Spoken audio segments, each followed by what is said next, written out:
درسنا السوق في قسم البحث والتطوير عنه، ولقينا إنه الأجهزة الفنتليترز يعني مفقودة في السوق، وهذا الحكي عمل مشاكل كثير، وللأسف ناس كثير ماتت بسبب هذا الحكي، لأنه الناس ما كانت يعني الحكومات والشركات حتى ما كانت جاهزة لهذا الموضوع، وأسعارها كمان غالية كثير. هذا كان سبب ثاني في عدم توفرها. فحاولنا نلاقي فكرة لهذا السيستم يكون الايتمز موجودة بكل محل، أي واحد يقدر يسوي هذا النظام بتطوير بسيط. قدرنا نوصل لبروتوتايب أفضل بكثير من السيستم الموجود، أرخص بكثير وكواليتي أعلى بكثير، الهواء اللي بيعطيه أنقى بكثير.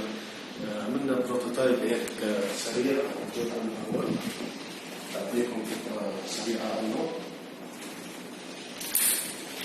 طبعا حطيت باور سبلاي هنا، أنا حطيت 12 فولت مع الكمبرسور، ما حتكون موجودة هون الكمبرسور، ولكن هذا بس من ديمونستريشن.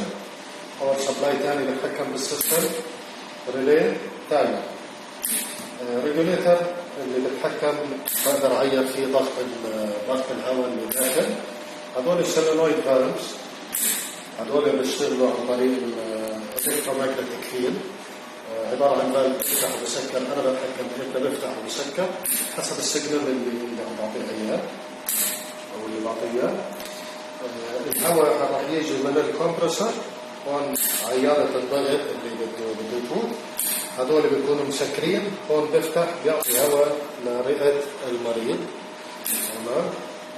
بعدين بعكس الدورة عن طريق التايمر بزمن معين، بعكس الدورة، هذا بيسكر وبيفتحوا السولينويد فالفز هذول. هون حطيت فاكيوم جنريتر بسحب الهواء من المريض، فأنا بساعده إذا بده هواء رح أعطيه هواء، إذا بده هواء ورئته مش قادر حتى تطلع الهواء كمان رح أساعده إني أسحب الهواء منه. بالتالي عم بعطيه جهاز تنفس كامل، بزوده بالهواء، بطلع الهواء. رح أشغل الكمبرسور هذا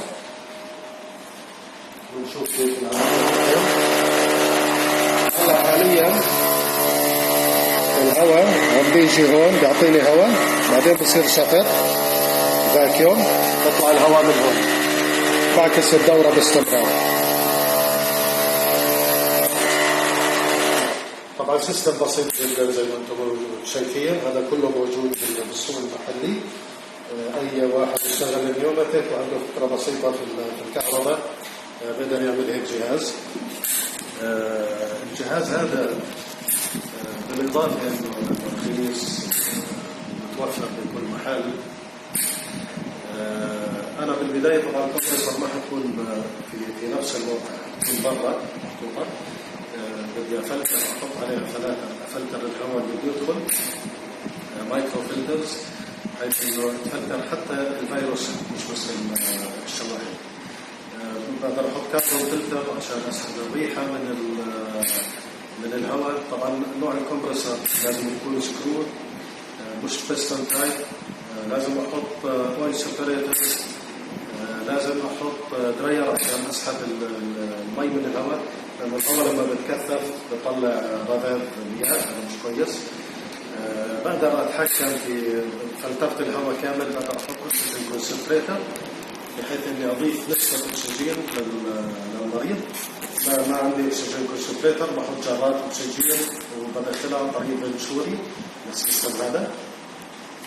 ليه بحكي إنه بفلتر أفضل من الموجود بالمستشفى؟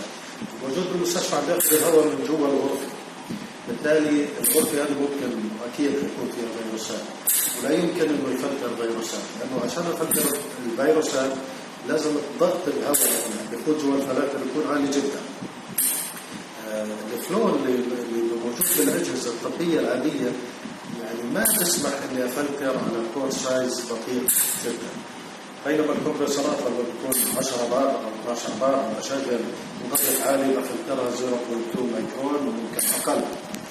فبالتالي رح يكون الهواء دقيق، رح يكون نظيف الهواء وما في أي مشاكل.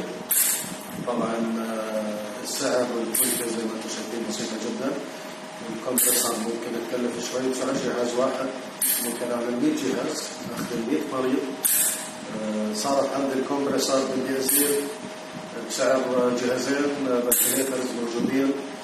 راح أعمل 1000 جهاز أخدم 1000 واحد بسعر 10 أجهزة طبية 50,000 كل جهاز، بقدر أخدم 10,000 مريض. ممكن كمان أعمل شاشة أتحكم PLC كلفة بسيطة بتدفق الهواء وأراقب الهواء عم بتفوت بشكل سليم وعم تطلع درجة الحرارة والأمور هذه كاملة. بالتالي كمان بصير عندي كنترول أعلى عن طريق PLC وبقدر أحط شاشة. كمان الكلفة رح تكون بسيطة. هذا الحكي بدنا نقدمه خدمة للمجتمع. نقدمه احنا كإنجاكيا جروب لقطر للبلدان العربية للأردن، أنا من الأردن كمان، وللعالم وللإنسانية بشكل عام. وحيكون كله open source. اللي محتاج أي معلومة أنا بقدر أساعده فيها for free طبعا. راح أحط الكونتاكت نمبر تبعي وبحط المعلومات عن الشركة واتصلوا فيي وأي شيء جاهز. شكرا للمتابعة.